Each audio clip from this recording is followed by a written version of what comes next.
Senior advocate PP Chaudhary जी, sir PP Chaudhary जी। इसमें कई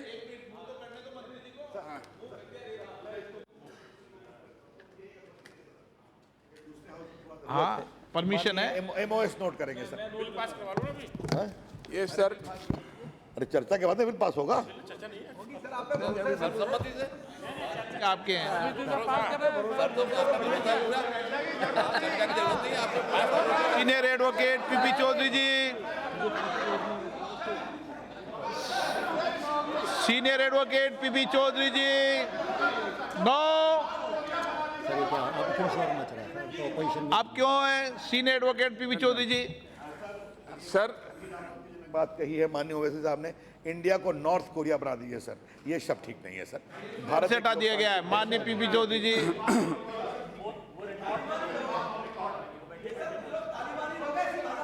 ना ना ना, आप भी ऐसे मत बोलो माननीय सदस्य, ये भी सब सबसे पहले इधर तो की बैठी हुई टिप्पणी, इधर की बैठी हुई टिप्पणी कोई इंगित नहीं होगी पीपी चौधरी जी। अभी आपको बहुत बहुत धन्यवाद पर सर। माननीय सदस्य,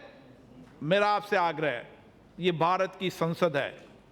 हम बैठे बैठे कभी टिप्पणी नहीं करें, और इधर के माननीय सदस्य आप भी बैठे बैठे टिप्पणी नहीं करें। पीपी चौधरी जी। सर माननीय अध्यक्ष जी, आपको सबसे पहले तो बहुत बहुत धन्यवाद।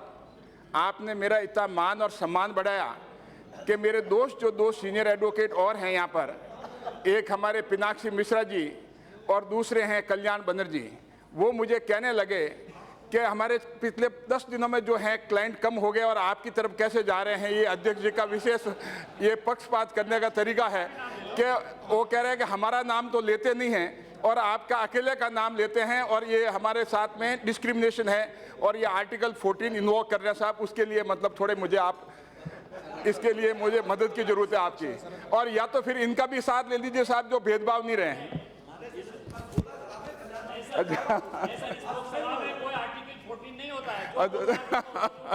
नहीं नहीं, वो कह रहे साहब कि हमारे साथ ये अन्याय हो रहा है कि ये माननीय अध्यक्ष जी आपकी प्रैक्टिस बनाने के लिए वर्ड यूज कर रहे हैं, आर्टिकल से चलाना चाहते हैं। वो ऐसा है सर उनको वो सर मैं इस बिल को जो कि आज माननीय मंत्री जी ने पेश किया है, the Supreme Court number of जजेज अमेंडमेंट बिल 2019, इस बिल का मैं सपोर्ट करता हूं। ये बिल जो है एक, क्योंकि सुप्रीम कोर्ट में आज हम देखते हैं कि जब 5 जजेस की बेंच बनानी होती हैं और जब कॉन्स्टिट्यूशन बेंचेस की जरूरत होती है उस समय जजेस की कमी होती है। तो माननीय भारत के मुख्य न्यायाधीश ने जो चिट्ठी लिखी सरकार को, और हमारे प्रधानमंत्री जी के नेतृत्व में जो माननीय मंत्री जी ने जो ये बिल पेश किया है, वो चाहते हैं, सरकार चाहती है कि केसेस का डिस्पोजल जो है वो जल्दी हो, किसी तरह की डिले नहीं हो, और खास कर करके हाईएस्ट कोर्ट में, सुप्रीम कोर्ट में, जहाँ पर पेंडेंसी जो है वो करीब लगभग 59,000 के करीब हैं।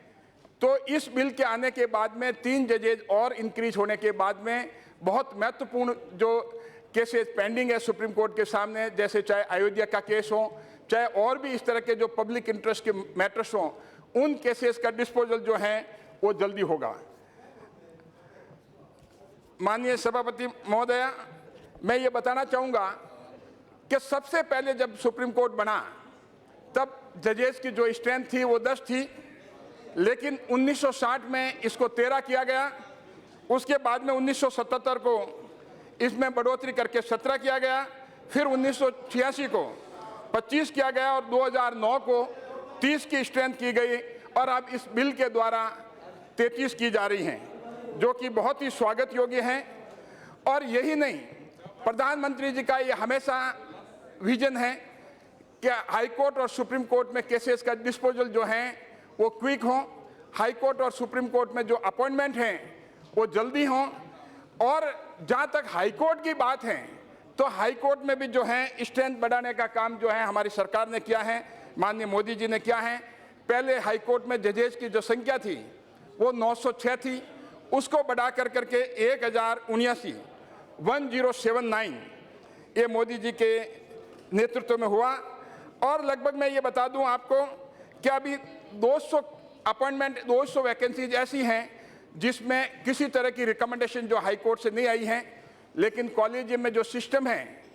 एमओपी में, उस हिसाब से 6 मंथ्स पहले वैकेंसीज को भेजना पड़ता है रिकमेंडेशन। लेकिन कुछ जो हैं वो पाइपलाइन में है, करीब 206 जो रिकमेंडेशन हैं वो पाइपलाइन में है, और करीब अपॉइंटमेंट जो हो चुके हैं वर्किंग स्ट्रेंथ अभी जो हाई कोर्ट की है पूरे देश में वो करीब 671 हैं। जहाँ तक हम जुडिशरी की पूरा का पूरी हम बात करें, चाहे हाई कोर्ट हो चाहे सुप्रीम कोर्ट हो, क्योंकि पेंडेंसी की हम बात करें तो पेंडेंसी जो है सबऑर्डिनेट कोर्ट्स में भी बहुत हैं, करीब लगभग सबऑर्डिनेट कोर्ट्स में 3 करोड़ के आसपास पेंडेंसी है। सबऑर्डिनेट कोर्ट्स का जो सुपरविजन जो है, सबऑर्डिनेट कोर्ट का जो कंट्रोल है वो भारत के संविधान के तहत में हाई कोर्ट्स का है और उन स्टेट गवर्नमेंट का है। लेकिन फिर भी इंफ्रास्ट्रक्चर खड़ा करने के लिए जो भारत सरकार की योजनाएं जो आई, जैसे कोर्ट रूम हो चाहे उनके रेजिडेंशियल एकोमोडेशन हो, तो भारत सरकार ने समय समय पे बहुत बड़ी इस तरह का जो फंड प्रोवाइड किया है। और 2014 के बाद में तो जो अगर हम देखें तो उसमें करीब 50% की बढ़ोतरी की गई है। जो 1993 से जो चल रहा था पहले जो स्कीम जो चल रही थी उसमें करीब 50% की बढ़ोतरी हुई है। और जहाँ तक वैकेंसीज की सबऑर्डिनेट कोर्ट में बात करें, पूरे देश में लगभग 19,518 वैकेंसीज हैं और 2013 की स्थिति थी। लेकिन अब जो हैं अभी मोदी जी के इस कार्यकाल पिछले कार्यकाल में करीब 2,856 वैकेंसीज जो हैं वो इंक्रीज हुई हैं। तो अभी जुडिशल सबऑर्डिनेट जुडिशरी की हम बात करें तो वर्किंग स्ट्रेंथ जो है करीब 15,115 है, लेकिन अभी भी सबऑर्डिनेट कोर्ट्स में जो पोस्ट खाली हैं वो लगभग 5,262 है। लेकिन इन पदों का भरने का जो काम है वो काम जो है वो हाई कोर्ट का है, स्टेट गवर्नमेंट का है, उसमें केंद्र सरकार दखल नहीं कर सकती। लेकिन समय समय पे एडवाइजरी जरूर जारी कर सकती है, समय समय पे जरूर उनको चिट्ठियां भेजी जाती है चीफ जस्टिसेज वगैरह को, स्टेट गवर्नमेंट को, कि भी वैकेंसी जो है आप फिलअप करें, जो केसेस की पेंडेंसी हैं वो खत्म हो, एरियर खत्म हो और लोगों को न्याय जो है सस्ता और सुलभ मिले और जल्दी मिले। सभापति महोदय, मैं ये भी बताना चाहूँगा कि सुप्रीम कोर्ट और हाई कोर्ट में जहाँ तक अपॉइंटमेंट की प्रक्रिया जो है उस प्रक्रिया के बारे में बहुत ही लंबे समय तक जो पार्लियामेंट की शक्तियां हैं उसके बारे में डिस्कशन होता रहा है। और एक सुप्रीम कोर्ट ने अपने फैसले के द्वारा जिस हिसाब से एक कॉलेजियम सिस्टम का उसके बारे में बताया है कि कॉलेजियम सिस्टम के द्वारा अपॉइंटमेंट होंगे। लेकिन जब हम आर्टिकल 124 कॉन्स्टिट्यूशन ऑफ इंडिया को देखें, आर्टिकल 217 जो कि कॉन्स्टिट्यूशन ऑफ इंडिया को देखें जो हाई कोर्ट में अपॉइंटमेंट के संबंध में है, आर्टिकल 124 जो है वो सुप्रीम कोर्ट में अपॉइंटमेंट के संबंध में है। तो हम अगर देखें तो इस अपॉइंटमेंट की अगर इतिहास को हम देखें तो जब से देश आज़ाद हुआ, भारत का संविधान लागू हुआ, 1950 से लगा करके 1993 तक करीब 43 ईयर्स तक लगातार भारत के संविधान के तहत में आर्टिकल 124 और 217 के तहत में नियुक्तियां होती थी। और उसमें जो प्राइमेसी थी वो एग्जीक्यूटिव की थी। सिर्फ जो है प्रेसिडेंट ऑफ इंडिया अपॉइंट करते थे, क्योंकि आर्टिकल 124 में बहुत ही साफ प्रावधान है, 217 में बहुत ही साफ प्रावधान है कि president of India shall appoint the high court and supreme court जजेज after consultation with the chief justice of India. तो जहाँ तक अपॉइंटमेंट की बात है तो 1950 से लेकर 93 तक, लेकिन 1981 में पहली बार जो है फर्स्ट जज केस जो आया उसमें सबसे पहले उन्होंने ये कहा कि जो प्राइमेसी होगी वो एग्जीक्यूटिव की होगी। और जो वर्ड कंसल्टेशन है, कंसल्टेशन का मतलब कॉन्फ्रेंस नहीं है, कंसल्टेशन का मतलब ओपिनियन है और चीफ जस्टिस ऑफ इंडिया की ओपिनियन को ध्यान रखा जाएगा। लेकिन इसका मतलब ये नहीं कि चीफ जस्टिस ऑफ इंडिया ने ओपिनियन दिए तो बाइंडिंग होगी। ये फर्स्ट जज के केस में ये बहुत ही स्पेसिफिक बात कही गई। लेकिन 1993 में और अब तक जो स्थिति है वो बिल्कुल बदली है पिछले 26 सालों में। तो अभी 26 सालों में जो हुई कि उसमें सेकंड जज जो केस आया उसमें ये कहा गया कि प्राइमेसी जो है वो चीफ जस्टिस ऑफ इंडिया की होगी। तो एग्जीक्यूटिव से चीफ जस्टिस ऑफ इंडिया को लिया और उसके बाद में जब रेफरेंस हुआ प्रेसिडेंट का आर्टिकल 143 में, तो 1993 में जो रेफरेंस का जो जवाब आया उसमें कॉलेजियम सिस्टम का निर्माण किया गया कि अपॉइंटमेंट जो है वो कॉलेजियम सिस्टम से होगा। कॉलेजियम सिस्टम ये होता है कि सुप्रीम कोर्ट के अपॉइंटमेंट के लिए 5 जजेज होते हैं, चीफ जस्टिस और 4 सीनियर मोस्ट जजेज। हाई कोर्ट में अपॉइंटमेंट के लिए कॉलेजियम जो है चीफ जस्टिस ऑफ इंडिया और 2 सीनियर मोस्ट जजेज। तो ये जो है ये शिफ्ट जो हुआ है वापस कॉलेजियम सिस्टम से, और सुप्रीम कोर्ट ने 1999 में ये भी कह दिया the appointment of the High Court and Supreme Court judges is nothing but it is a part of the independence of the judiciary, and independent of judiciary is basic structure of the Constitution of India. तो ये जो paradigm shift हुआ है ये 1993 से 1999 में, और 2015 में जो कि 4th जजमेंट कहा जाता है उसमें कॉलेजियम की प्राइमेसी बताया है और चीफ जस्टिस ऑफ इंडिया की प्राइमेसी होगी। लेकिन अध्यक्ष सभापति महोदय, मैं बताना चाहूँगा ये सारी की सारी सुप्रीम कोर्ट के जजमेंट एक मुझे लगता है कि एक, क्योंकि एक हवा क्रिएट हुआ था पहले जब इंदिरा गांधी जी प्रधानमंत्री थी, तो उस समय कुछ एक्टिविटीज जुडिशियल इंडिपेंडेंस के इरोड करने के लिए, उसमें इंटरफेयर करने के लिए उसमें कुछ एक्शन हुए थे। लगता है कि उससे सुप्रीम कोर्ट को लगा कि भाई अगर एग्जीक्यूटिव को ये पावर अगर होंगे तो इस तरह का जो इंटरफेरेंस सुप्रीम कोर्ट जो इस तरह का इंटरफेरेंस एग्जीक्यूटिव का होगा अपॉइंटमेंट्स के मामले में, तो जिस हिसाब से फंडामेंटल राइट केस जो हुआ जिसमें जस्टिस सेलेट, हेगड़े और ग्रोवर थे उनको सुपरसीड किया गया इंदिरा गांधी जी के टाइम में, और फिर बाद में हैबियस कॉर्पस केस हुआ जिसमें जस्टिस HR खन्ना थे, वो भी सुपरसीड हुए। तो एक पैनिक क्रिएट हो गया जुडिशरी के माइंड में, लेकिन उनको ये लगा कि इंडिपेंडेंस जो है वो इरोड हो रही है जुडिशरी, तो उसको एक वॉल खड़ी करने के लिए लगता है कि ये कॉलेजियम सिस्टम और 1993 से कंप्लीट जो है वो चेंज हुआ, और उसका रीजन ये रहा। और मैं आपको ये भी बताना चाहूँगा कि जहाँ तक कंसल्टेशन का कॉन्फ्रेंस की बात है, ये भारत के संविधान में कहीं भी प्रावधान नहीं है, सिर्फ वर्ड कंसल्टेशन यूज है। और हम अगर डिक्शनरी मीनिंग कंसल्टेशन का देखें तो उसका कॉन्फ्रेंस नहीं होगा, उसका सिर्फ एक ओपिनियन होगा, डिस्कशन होगा। तो एक ये जो पूरा का पूरा कॉलेजियम सिस्टम जो क्रिएट हुआ है वो जुडिशरी द्वारा किया हुआ है, और इसमें पार्लियामेंट की कोई से है। आज हम देखते हैं कि जजेज जो हमारे अकाउंटेबल नहीं हैं, चाहे पार्लियामेंट अकाउंटेबल हैं और लेजिस्लेचर जो एग्जीक्यूटिव वो अकाउंटेबल हैं, लेकिन आज जिस हिसाब से कॉलेजियम सिस्टम वर्क कर रहा है, एक डार्क कर्टन के बिहाइंड कर रहा है, और एक अभी जब भी कई बात करते हैं तो एक डिफेंसिव हो जाता है एक कर्टन की तरह, तो किसी तरह का डिसिप्लिन नहीं है। और हम अगर देखें तो जहाँ तक जजेस के बारे में अगर कुछ एक्शन की बात हो, क्योंकि आज अकाउंटेबिलिटी नहीं है, तो सिर्फ एक इम्पीचमेंट है जो कि एक हरकुलियन टास्क है, वो कभी सक्सेस होना बड़ा मुश्किल का काम होता है। और जहाँ तक 4 जजेस का केस जो है, जो 4th केस है जजेस का केस, उसमें एग्जीक्यूटिव का इन्वॉल्वमेंट माना सुप्रीम कोर्ट ने कि एग्जीक्यूटिव का इन्वॉल्वमेंट, जबकि उसमें ऐसा कोई एग्जीक्यूटिव का इन्वॉल्वमेंट नहीं था। नेशनल जुडिशियल कमीशन बना था जिसके ऊपर मैं अभी आपको बताऊंगा। तो उन्होंने ये माना कि ये जुडिशियल में ये इंटरफेरेंस जो है वो जुडिशियल इंडिपेंडेंस में इंटरफेरेंस है। और मैं आपको ये भी बताना चाहूँगा कि आज हम देखते हैं कि पूरे देश में चाहे हाई कोर्ट जजेज हो चाहे सुप्रीम कोर्ट जजेज हों, उनमें अगर अपॉइंटमेंट्स का देखें, हम अगर कैटेगरी वाइज देखें तो हम OBC के लोग नहीं पाएंगे, SC के नहीं पाएंगे, ST के नहीं पाएंगे, माइनॉरिटी के बहुत कम होंगे, और उसके अलावा वुमेन भी बहुत कम होगी जिसके कंपेरिजन में दूसरे अपॉइंट होते हैं। Time to time government of India से एडवाइजरी भी जाती है लॉ मिनिस्ट्री से कि आप इन लोगों को इनका रिप्रेजेंटेशन होना चाहिए, और ये नहीं होने की वजह से तो इसलिए अगर ये कहना कि इंडिपेंडेंट ऑफ जुडिशरी में एनक्रोचमेंट है। और जहाँ तक जजेस की इंडिपेंडेंस की बात है, एक तरफ जो इंडिपेंडेंस हम किसको कहेंगे, हम इंडिपेंडेंस मानेंगे कि जहाँ तक इंडिपेंडेंस की अगर बात आती है,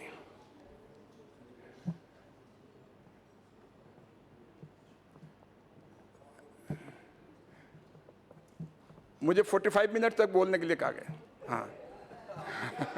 हाँ, इसीलिए मैंने कहा कि आप कहीं बीच में घंटी नहीं बजा लें, नहीं तो मेरा फ्लो टूट जाएगा। बहुत बहुत धन्यवाद। हाँ, तो हाँ 41 आ रहे हैं, 45 मिनट बोलूँगा, 15 मिनट लेस। हाँ, तो जहाँ तक फिक्स टेन्योर की बात है, अगर आप देखेंगे हम इंडिपेंडेंस किसको कहेंगे, क्योंकि कॉन्स्टिट्यूशनल बैकिंग है इंडिपेंडेंस के लिए। कोई अपॉइंटमेंट का राइट होने से इंडिपेंडेंस ऑफ जुडिशरी नहीं हो जाता है। जहां तक फिक्स टेन्योर की बात है, उसमें जजेस का टेन्योर फिक्स है कॉन्स्टिट्यूशन स्कीम के तहत में। Salary and allowances can't be reduce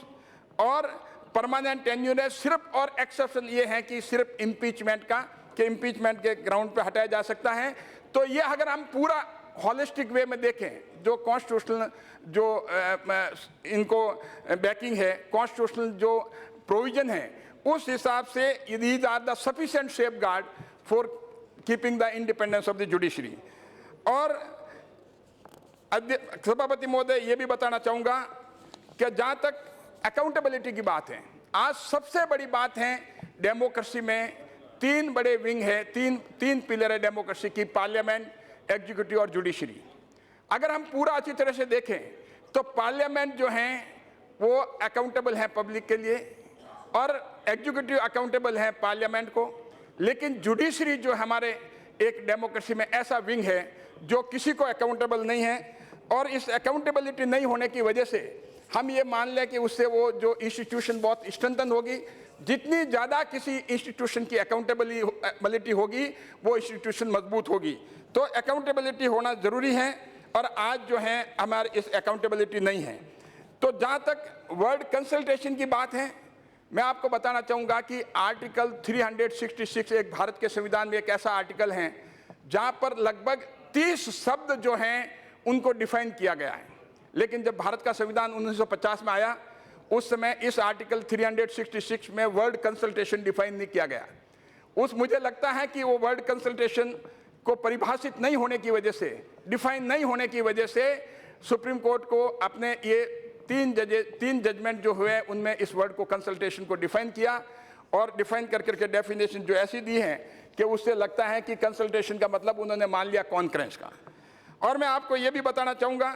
कि जो आर्टिकल 124 और 217 है जो सुप्रीम कोर्ट और हाई कोर्ट जजेज में अपॉइंटमेंट के संबंध में हो, और दूसरे जो सुप्रीम कोर्ट और हाई कोर्ट के चाहे चीफ जस्टिस के संबंध में हो, चाहे एडवोक जजेस के संबंध में हो, जहां पर भी वर्ड कंसल्टेशन है उस कंसल्टेशन को तो उन्होंने कॉन्फ्रेंस मान लिया, इफेक्टिव मान लिया। लेकिन और इवन आर्टिकल 370 में भी है, वहां पर भी वर्ड कंसल्टेशन यूज है, वहां पर भी वर्ड रिकमेंडेशन यूज हुआ है। और जहां कॉन्फ्रेंस की जरूरत है वहां कॉन्फ्रेंस यूज किया है कॉन्स्टिट्यूशनल फ्रेमर्स ने। तो मैं आपको बताना चाहूंगा कि आर्टिकल जहां तक जैसे कंसल्टेशन वर्ड जो हम देखें पूरे के पूरे संविधान में सिर्फ यही नहीं है कि आर्टिकल 124 और 217 में हाई कोर्ट और सुप्रीम कोर्ट जजेज अपॉइंट करने के लिए ही हुआ है। कंसल्टेशन वर्ड का उपयोग जो है करीब लगभग 18 आर्टिकल ऐसे हैं भारत के संविधान के जिसमें वर्ड कंसल्टेशन उपयोग में हुआ है। अब इसका मतलब ये हुआ जहां सुप्रीम कोर्ट और हाई कोर्ट के जजेज अपॉइंट होने हैं वहां तो कंसल्टेशन का मतलब कॉन्फ्रेंस हुआ, कंसल्टेशन का मतलब बाइंडिंग ओपिनियन हुई। और जहां पर कंसल्टेशन दूसरी जगह जहां सुप्रीम कोर्ट कंसल्टेशन ले रहा किसी यूनियन पब्लिक सर्विस कमीशन से, वहां पर बाइंडिंग नहीं है। इसीलिए मैं मंत्री जी से भी आपके मार्फत से निवेदन करना चाहूंगा कि क्यों नहीं आर्टिकल 366 में वर्ड कंसल्टेशन को डिफाइन कर दिया जाए, परिभाषित कर दिया जाए, जिससे कि कम से कम ये हो जाए कि कॉन्स्टिट्यूशनल फ्रेमर्स ने जो उनका इंटेंट थी, उनकी मंशा थी कि वर्ड कंसल्टेशन का मतलब सिंपली एक ओपिनियन होती है, उसको हम रेस्टोर कर सकें। और जहां तक मैं ये भी बताना चाहूँगा कि आर्टिकल 103 और आर्टिकल 192 जो कि इलेक्शन कमीशन के और डिस्क्वालिफिकेशन के संबंध में है कि मेंबर ऑफ पार्लियामेंट और स्टेट लेजिस्लेचर का मेंबर अगर डिस्क्वालिफाइड होता है तो उसके लिए प्रावधान क्या है। तो मैं ये डिस्टिंग्विशन इसलिए बताना चाहूँगा कि कॉन्स्टिट्यूशनल फ्रेमर्स के माइंड में ये क्लियर कट था कि जहाँ पर वर्ड कंसल्टेशन यूज करना है वहाँ बाइंडिंग होगा कि नहीं होगा, जहाँ पर ओपिनियन बाइंडिंग होगी तो वहाँ बाइंडिंग यूज किया है। तो जो आर्टिकल 103 और 192 है जो कि मेंबर ऑफ पार्लियामेंट के ऑफिस ऑफ प्रॉफिट के ग्राउंड पर डिस्क्वालिफिकेशन के और स्टेट लेजिस्लेचर मेंबर के ऑफिस ऑफ प्रॉफिट की वजह से डिस्क्वालीफाई के, तो उसमें president of India election commission से ओपिनियन मांगेगा। और कॉन्स्टिट्यूशन में ये लिखा हुआ है कि इलेक्शन कमीशन की ओपिनियन जो है वो प्रेसिडेंट ऑफ इंडिया पे बाइंडिंग होगी। तो जहां बाइंडिंग लिखा है वहां बाइंडिंग होगी, लेकिन कॉन्स्टिट्यूशनल फ्रेमवर्क का अगर ये कंसल्टेशन का मतलब अगर बाइंडिंग होता तो वो के वो वर्ड जो हैं जो कि आर्टिकल 103 में है और 192 में है, वो के वो बाइंडिंग इफेक्ट जो हैं उसमें 124 में और 217 में सुप्रीम कोर्ट और हाई कोर्ट जज के अपॉइंटमेंट में वो प्रयोग में लेते हैं, लेकिन ये इंटेंट और ऑब्जेक्ट कॉन्स्टिट्यूशनल फ्रेमवर्क का नहीं था, क्योंकि ये पावर जो है वो एग्जीक्यूटिव की प्राइमेसी रखने के लिए था, क्योंकि जुडिशरी किसी न किसी को अकाउंटेबल हो, जिस तरह की दूसरी संस्था अकाउंटेबल है। तो ये चेन रिएक्शन है डेमोक्रेसी में। अगर जुडिशरी अकाउंटेबल अगर एग्जीक्यूटिव को होती है, पब्लिक एट लार्ज को होती है, और एग्जीक्यूटिव अगर पार्लियामेंट को होती है, और पार्लियामेंट पब्लिक को अकाउंटेबल होती है, तभी हम कह सकते हैं कि डेमोक्रेटिक सेटअप जो और हमारे कॉन्स्टिट्यूशनल फ्रेमवर्क जो फ्रेम किया है उसमें वो पूरा का पूरा ये है। और मैं ये भी बताना चाहूँगा कि जिस हिसाब से नेशनल जुडिशियल अपॉइंटमेंट कमीशन आया, हमारे मंत्री जी ने बहुत अच्छी तरह से वो रखा, और मोदी जी के नेतृत्व में जिस हिसाब से 2014 में ये नेशनल अपॉइंटमेंट जुडिशियल कमीशन आया, उस नेशनल अपॉइंटमेंट जुडिशियल कमीशन में आप देखेंगे कि उसमें चेयरमैन सीजीआई को रखा गया, चीफ जस्टिस ऑफ इंडिया को रखा गया, और मेंबर जो हैं 2 सीनियर मोस्ट जजेस थे, लेकिन लॉ मिनिस्टर जो था उस कमीशन का मेंबर था, और 2 एमिनेंट पर्सन जो हैं उनको चूज करने के लिए चेयरमैन प्राइम मिनिस्टर थे उस कमेटी के, और chief justice of India member, और उसके बाद में अपोजिशन लीडर जो लार्जेस्ट अपोजिशन पार्टी हैं। और उसमें भी ये कहा गया कि 2 एमिनेंट पर्सन होंगे, उसमें से एक एससी होगा या एसटी होगा या ओबीसी होगा या माइनॉरिटी होगा या वुमन होगा। तो ये रीजनेबल रिप्रेजेंटेशन का जो प्रिंसिपल है, ये गवर्नमेंट की मंशा है कि इस तरह का रिप्रेजेंटेशन हो जिससे कि उनको लगे नहीं। लेकिन इस एनजेक का जो वैलिडिटी सुप्रीम कोर्ट में असेल हुई, और सुप्रीम कोर्ट ने जिस इसको इनवैलिड डिक्लेयर किया, अगेंस्ट कॉन्स्टिट्यूशन डिक्लेयर किया, ये कह के किया कि ये बेसिक स्ट्रक्चर इंडिपेंडेंट, ये जो अपॉइंटमेंट का इश्यू जो है, this is with the judiciary and appointment of और अपॉइंटमेंट के बाद इंटरफेयर करना, it amount to interference with the independence of judiciary. तो ये सारा का सारा जो हुआ उसमें इसको क्वेश हुआ। लेकिन मैं माननीय मंत्री जी को ये भी कहना चाहूँगा आपके मार्फत से, क्योंकि सुप्रीम कोर्ट ने ये नहीं कहा कि गवर्नमेंट ये कर ही नहीं सकती, लेकिन उन्होंने कुछ इन्फॉर्मेटिव बताई हैं कि ये इसमें इन्फॉर्मेटिव हैं, तो जो फ्लॉज हैं उस फ्लॉज को रिमूव कर करके वापस इस तरह का पूरा एक लॉ लाया जा सकता है, जिसमें एक कंसोलिडेटेड वीटो का प्रावधान हो सकता है, जिससे कि वापस जो अपॉइंटमेंट का जो आज खुद सुप्रीम कोर्ट ये मान गया, खुद सुप्रीम कोर्ट के जजेस जो हैं, कुछ दिनों पहले हमारे अखबार में पढ़ने को मिला कि उन्होंने खुद ने माना कि भाई ये कॉलेजियम सिस्टम जो है वो ठीक नहीं है, और इसके द्वारा अपॉइंटमेंट जो हो रहे हैं वो ठीक नहीं हो रहे हैं। तो इसीलिए आज ज़रूरत है हमें इस तरह के एनजेक जैसे वापस उसमें जो भी फ्लॉर हैं उनको ठीक कर करके वापस लाने का। और जहाँ तक हाई कोर्ट और सुप्रीम कोर्ट के अपॉइंटमेंट की बात अलग है, लेकिन क्योंकि केसेस जो एरियर खत्म, अगर समय पे अपॉइंटमेंट अगर होगा तो जो डिले हैं, केसेस जो पेंडिंग हैं, उन केसेस का डिस्पोजल होगा। और मैं बताना चाहूँगा आपको कि सबऑर्डिनेट कोर्ट्स में जैसे अपॉइंटमेंट का इशू है, उसका जुरिडिक्शन और पावर अगर किसी को है तो वो हाई कोर्ट को और स्टेट गवर्नमेंट्स को है, तो उसमें केंद्र सरकार का कोई दखल नहीं है। तो इसमें जो वैकेंसीज हैं उसके लिए time to time law ministry भी लिखती हैं, सेंट्रल गवर्नमेंट भी लिखती है भाई आप वैकेंसीज फिलअप करो, जिससे लोगों को, गरीब लोगों को, जो नीचे सबऑर्डिनेट कोर्ट्स में केसेस पेंडिंग है, जिनके गरीब लोगों के, उनको न्याय मिले, केसेस का डिस्पोजल जल्दी हो और एरियर्स भी खत्म हो। तो काफ़ी इसके लिए सेंट्रल गवर्नमेंट ने भी सेंट्रली स्पॉन्सर्ड स्कीम में, जैसे मैंने पहले आपको बताया था कि सेंट्रली स्पॉन्सर्ड स्कीम में करोड़ों हज़ारों करोड़ रुपए जो हैं सेंट्रल गवर्नमेंट ने स्टेट गवर्नमेंट को दिए हैं, जिससे कि जुडिशियल इंफ्रास्ट्रक्चर खड़ा हो, और जिसमें जुडिशियल इंफ्रास्ट्रक्चर में चाहे उनके जजेस के कोर्ट रूम्स हों, चाहे जजेस के रेजिडेंशियल एकोमोडेशन हो, चाहे कोर्ट रूम में इंफॉर्मेशन कम्युनिकेशन टेक्नोलॉजी के संबंध में जितने भी सिस्टम लगाने की बात हो वो हों। क्योंकि आज हम चाहते हैं केसेस का डिस्पोजल जल्दी हो, तो आज आईसीटी, इंफॉर्मेशन कम्युनिकेशन टेक्नोलॉजी का उपयोग जो है वो होना चाहिए। और भारत सरकार और मोदी जी के नेतृत्व में, क्योंकि मोदी जी चाहते हैं कि हर कोर्ट पूरा का पूरा कंप्यूटराइज हो और हर चीज़ उस पर हो, और पूरा का पूरा मैक्सिमम इंफॉर्मेशन कम्युनिकेशन टेक्नोलॉजी का उपयोग हो, जिससे कि लिटिगेंट को, गरीब लोगों को न्याय जो है उनके डोर स्टेप पे मिल सके। मैं आपसे, आपके माध्यम से मंत्री जी से ये भी निवेदन करना चाहूँगा कि क्योंकि भारत के संविधान में ये प्रावधान है ऑल इंडिया जुडिशियल सर्विसेज का, जिस जैसा जो तर्ज है हमारे all India administrative services, Indian police services हो, चाहे इंडियन फॉरेस्ट सर्विसेज हो, चाहे इंडिया फॉरेन सर्विसेज हो, तो इस तरह से ऑल इंडिया सर्विसेज का जो प्रावधान है हमने देख रखे हैं कि लंबे समय से लास्ट 70 ईयर्स हमने पूरा का पूरा ये टेस्टेड है पूरा, कि जिस हिसाब से ऑल इंडिया सर्विसेज हमारे लिए बहुत अच्छा काम कर रही है। इसी तर्ज पे ऑल इंडिया जुडिशियल सर्विसेज के लिए भारत के संविधान में आर्टिकल 312 में ये प्रावधान दिया गया है और उस प्रावधान के द्वारा डिस्ट्रिक्ट लेवल पे ये अपॉइंटमेंट हो सकते हैं। लेकिन इसमें जो है मुझे पूरा विश्वास है कि प्रधानमंत्री जी मोदी जी के नेतृत्व में ये काम भी होगा। जहाँ तक मेरा लास्ट पॉइंट जो है डिले और एरियर्स का, कि केसेस जो कोर्ट में पेंडिंग है वो लाख करोड़ों की संख्या में है। अब इनमें अगर समय पे न्याय नहीं मिलता है, कुछ केसेस जो हैं ऐसे होंगे जो 50 साल से पुराने हैं, कुछ केसेस ऐसे होंगे जो 25 साल से पुराने हैं, लेकिन उनकी संख्या जरूर कम है। लेकिन इनका डिस्पोजल जो है अगर टाइम पे नहीं होगा तो एक कोर्ट की क्रेडिबिलिटी जो है वो खत्म होती है, जुडिशियल सिस्टम की क्रेडिबिलिटी खत्म होती है। तो मेरा ये मानना सरकार से ये निवेदन है, क्योंकि हम बहुत सारे कानून लेके आते हैं, आप देखते हैं कि हर कानून लेके आते हैं, लेकिन उस कानून में हम ये नहीं सोचते हैं कि ये कितना लिटिगेशन क्रिएट करेगा। इस कानून तो ले आते हैं, लेकिन बाद में पता लगता है कि वो लिटिगेशन खूब क्रिएट करता है। तो इसीलिए कानून लाने के पहले एडमिनिस्ट्रेटिव मिनिस्ट्री का ये ड्यूटी हो, जॉब हो, वो उसको एग्जामिन करें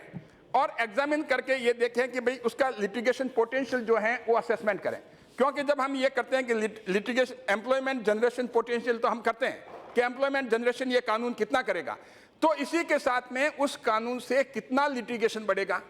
और उस लिटिगेशन बढ़ने का मैकेनिज्म उस एक्ट में क्या है। तो बजाय के कोर्ट के ऊपर निर्भर रहें, पहले उस एक्ट में, उसमें बिल में मैकेनिज्म होना चाहिए पूरा कि इतना लिटिगेशन ये क्रिएट करेगा, उसके साथ में इसका मैकेनिज्म, इन हाउस मैकेनिज्म जो है ये हमने दे रखा है, जिससे कम से कम कोर्ट में केसेज अगर जाएंगे तो जुडिशरी पे, चाहे सबऑर्डिनेट कोर्ट हो, चाहे हाई कोर्ट हो, चाहे सुप्रीम कोर्ट हो, उन पे अननेसेसरी बर्डन जो है वो नहीं रहेगा। और मैं बता दूं, छोटे छोटे मामले होते हैं जैसे मोटर व्हीकल्स के, वो करीब 50-60 लाख के आसपास होंगे, और जैसे डिसऑनर ऑफ चेक्स, ये छोटे छोटे केसेज जो हैं ये 8 करोड़ के आसपास चले जाते हैं। तो 1/3 करीब 25 to 30% केसेस तो इस तरह के हैं। तो क्यों नहीं इन एक्ट में, मोटर व्हीकल एक्ट में और डिसऑनर ऑफ चेक जो संबंधित उनके एक्ट एनेक्टमेंट हैं, उसी में ये प्रावधान कर दिया जाए कि भाई कि उनका इन हाउस मैकेनिज्म, कोर्ट जाने के पहले इन हाउस मैकेनिज्म क्या है, जिससे कि कोर्ट पे अननेसेसरी ये छोटे छोटे केसेस की वजह से अननेसेसरी कोर्ट बर्डन नहीं पड़े। और एक सबसे बड़ी बात है कि डेवलप्ड कंट्रीज जैसे चाहे अमेरिका हो, चाहे यूरोपियन कंट्रीज हो, वहाँ पर जो बहुत ज़्यादा प्रचलन है कि एक तो होता कॉन्सिलिएशन, एक मीडिएशन, वो तो हमने आर्बिट्रेशन एक्ट में कर दिया कॉन्सिलिएशन और मीडिएशन का। लेकिन प्री लिटिगेशन मीडिएशन एक ऐसी बात है कि जहाँ 75% केसेज जो हम कोर्ट में आने के पहले ही खत्म कर सकते हैं, जो प्राइवेट पार्टी, तो उसमें जो है एक, उसमें कम से कम अथॉरिटीज़ के पास नहीं जाए, क्योंकि कहीं भी इंस्टीट्यूशन में अगर जाते हैं तो इंस्टीट्यूशन अपने स्पीड से चलती है और अपने तरीके से चलती है, तो उसमें केस स्टक हो जाता है। तो प्री लिटिगेशन मीडिएशन का जो है, मैं मंत्री जी को ये भी कहूँगा आपके माध्यम से कि इसके बारे में भी विचार करें और इसके बारे में भी कोई ऐसी चीज़ लेकर आए। और हम देखते हैं, मैं लीगल प्रोफेशन से हूँ, मैंने 38 साल मैंने प्रोफेशन में रहा, लेकिन मैंने कई बार देखा कि जो सबसे बड़ी जो कमी नज़र आती है वो आती है कि ऑर्डर जो जारी होते हैं वो रूथलेसली होते हैं, बिना सोचे समझे। कई बार छोटी छोटी चीज़ें जैसे प्रिंसिपल ऑफ नेचुरल जस्टिस की नॉन कंप्लायंस हैं, अथॉरिटी जिसने पास किया वो कॉम्पिटेंट नहीं है, विदाउट जुरिडिक्शन है, तो कोर्ट उस पर इंटरफेयर कर लेता है और हज़ारों की संख्या में एक ऑर्डर से करीब 5-5, 10-10 हज़ार लोग अफेक्ट होते हैं, तो सारे के सारे वो कोर्ट में जाते हैं। तो क्यों नहीं उसमें डिपार्टमेंट, जैसे गवर्नमेंट ऑफ इंडिया की 55 मिनिस्ट्रीज हैं, उन मिनिस्ट्रीज में कम से कम एक जो हैं वो उनके लीगल एडवाइजर हों लॉ मिनिस्ट्री से, उसमें ऑर्डर इश्यू करने के पहले वो एग्जामिन करें कि भाई के ऑर्डर जो हैं वो लीगली कॉम्पिटेबल है या नहीं है। अगर वो कोर्ट में असेल हुआ तो क्या प्रॉब्लम होगी। तो हम इससे बहुत बचाया जा सकता है, क्योंकि लिटिगेंट अगर देखें 40% लिटिगेशन ऑलमोस्ट स्टेट गवर्नमेंट और सेंट्रल गवर्नमेंट का है। अगर हम 3.5 करोड़ केसेज में देखें तो आप सोच सकते हैं करीब 1.5 करोड़ से भी ऊपर केसेज गवर्नमेंट के हैं। तो गवर्नमेंट अगर हम चाहे तो इसको इस रूप में लेकर के लिटिगेशन को जो है हम रिड्यूस कर सकते हैं। लेकिन मैं मंत्री जी को इस बात के लिए भी धन्यवाद दूंगा, क्योंकि इन्होंने अपने कार्यकाल में इस तरह के काम किए हैं, जैसे अल्टरनेट डिस्प्यूट रिजोल्यूशन का मैकेनिज्म के लिए आर्बिट्रेशन एक्ट के बारे में प्रोविजन करके, तो उसमें मीडिएशन और कॉन्सिलिएशन का भी रख करके, जब ये कोर्ट में डिस्प्यूट नहीं आकर करके बाहर ही सेटल हो जाएंगे, जिससे कोर्ट पे अननेसेसरी बर्डन नहीं होगा। कॉमर्शियल कोर्ट्स के बारे में भी, कॉमर्शियल केसेज जो हैं वो बहुत हाई स्टेक्स के होते हैं, गवर्नमेंट का भी उसमें इन्वॉल्व होता, पैसे होते हैं गवर्नमेंट के खूब सारे जो स्टे की वजह से स्टक हो जाते हैं, उनका भी जो टाइम बाउंड वो उनका डिस्पोजल होता है। फास्ट ट्रैक कोर्ट के बारे में भी, जो फास्ट ट्रैक कोर्ट का जो प्रोविजन रखा है, हीनस क्राइम है, चाहे रेप के हों, चाहे बड़े ऐसे क्राइम हो जो कि बहुत ही इस तरह के हों, उन क्राइम्स के लिए जल्दी फैसला होना, और इससे एक देश की इमेज बनती है बाहर। अगर कोई फॉरेन कंट्री देखती है भी कि हाँ इंडिया में जो है वो 1 महीने के अंदर डिसीजन हो गया और उसको सजा होगी और फांसी की सजा होगी, ये अपने आप में बहुत बड़ी बात है। तो इस तरह के ये करना एक मैसेज जाता है। तो ये मैसेज देने का काम जो है मोदी जी के ये पिछले 5 साल में एक गया है बहुत बड़ा। और कोर्ट को, जहाँ तक मैंने पहले बताया कि कोर्ट में डिस्पोजल केसेस जल्दी कैसे हों, उनके लिए इंफ्रास्ट्रक्चर खड़ा करना, इंफॉर्मेशन कम्युनिकेशन टेक्नोलॉजी का लेना, और वैकेंसीज आज सुप्रीम कोर्ट में पूरी फुल स्ट्रेंथ है। ऐसा नहीं अब आज 3 जो पढ़ेंगे वो खाली रहेगी आप बिल पास होने के बाद में, लेकिन आज मंत्री जी को मैं इस बात के लिए धन्यवाद दूंगा, कंप्लीट जो है सुप्रीम कोर्ट भरा हुआ है। और अगर हाई कोर्ट की देखें तो कम से कम कुछ पाइपलाइन में है, लेकिन 200 रिकमेंडेशन ऐसी हैं जो वेरियस हाई कोर्ट से आनी है, उस वजह से जो वैकेंसी हम कह सकते हैं। और जहाँ तक सबॉर्डिनेट कोर्ट्स का मैंने बताया था, वो हाई कोर्ट और वहाँ के रेस्पेक्टिव स्टेट गवर्नमेंट के हाथ में है। लेकिन केसेस का डिले होने के कई रीजन हैं, उसमें से कुछ जैसे फ्रीक्वेंट एडजर्नमेंट की बात है। कई बार देखते हैं हम एडजर्नमेंट जो हमारे लिबरली दिया जाता है, लेकिन जो अभी हाल ही में इंसॉल्वेंट बैंक्रप्सी कोड आया उसमें टाइमलाइन फिक्स कर दी। अभी मंत्री जी जो आर्बिट्रेशन एक्ट लेके आए उसमें टाइमलाइन फिक्स कर दी, आप इतने टाइम में आपको क्लेम फाइल करना पड़ेगा, उसके बाद में आगे बंद हो जाएगा। तो कहने का मतलब है उसमें एडजर्नमेंट का स्कोप जो है नहीं रहता है। और बेंच केसेज जो हैं, कई बार हम देखते हैं कि खूब सारे एक आइडेंटिकल मैटर में अलग अलग बेंचें अलग अलग चुनती हैं, लेकिन इंफॉर्मेशन कम्युनिकेशन टेक्नोलॉजी का उपयोग होने से उन केसेस को भी आइडेंटिफाई किया जाएगा, और आइडेंटिफाई कर करके एक आइडेंटिकल केसेस साथ लगा करके वो भी जल्दी हो सकता है। क्योंकि हम ये भी देखते हैं प्रोफेशन में, अब कभी भी किसी भी लेजिस्लेशन में हम ये कह दें कि कोर्ट ऑफ लॉ में नहीं जा सकते, बाढ़ है, लेकिन जहाँ तक 226 की रेमेडी है, आर्टिकल 226 की, वहाँ पर फंडामेंटल राइट का वायलेशन हो, चाहे ऑर्डर विदाउट जुडिक्शन हो, और चाहे प्रिंसिपल ऑफ नेचुरल जस्टिस का वायलेशन हो, किसी न किसी ऑर्डर में अगर ये कंडीशंस कुछ आती हैं जो कि सुप्रीम कोर्ट ने ले डाउन की, तो वो वहाँ अप्रोच कर लेता है। तो उस वजह से भी जो है ये केसेस ज़्यादा बढ़ रहे हैं। और जहाँ तक स्पेशलाइज्ड कोर्ट्स हैं, कई कोर्ट्स जो हैं अभी पिछले 5 साल में स्पेशलाइज्ड कोर्ट्स क्रिएट हुए हैं, उस वजह से स्पेशलाइज्ड मैटर्स जो हैं उन कोर्ट में सुनने की वजह से भी ये कम होंगे। और अभी जैसे बताया गया कि नेशनल लिटिगेशन पॉलिसी जो है वो लॉ कमीशन ने भी कहा, और गवर्नमेंट भी सीरियसली इस पर वर्क कर रही है। वो आने के बाद में मुझे लगता है कि लिटिगेशन में एरियर में कमी होगी और डिले नहीं होंगे। और आने वाले टाइम में जिस हिसाब से मोदी जी का विजन है कि आईसीटी का, इंफॉर्मेशन कम्युनिकेशन टेक्नोलॉजी का मैक्सिमम उपयोग हो, जिससे कि एरियर कम हो, लिटिगेशन कम हो, और गरीब जो अंतिम छोर पे बैठा है उसको समय पे न्याय मिले, इन्हीं शब्दों के साथ में मैं ये जो बिल है इसको सपोर्ट करता हूँ।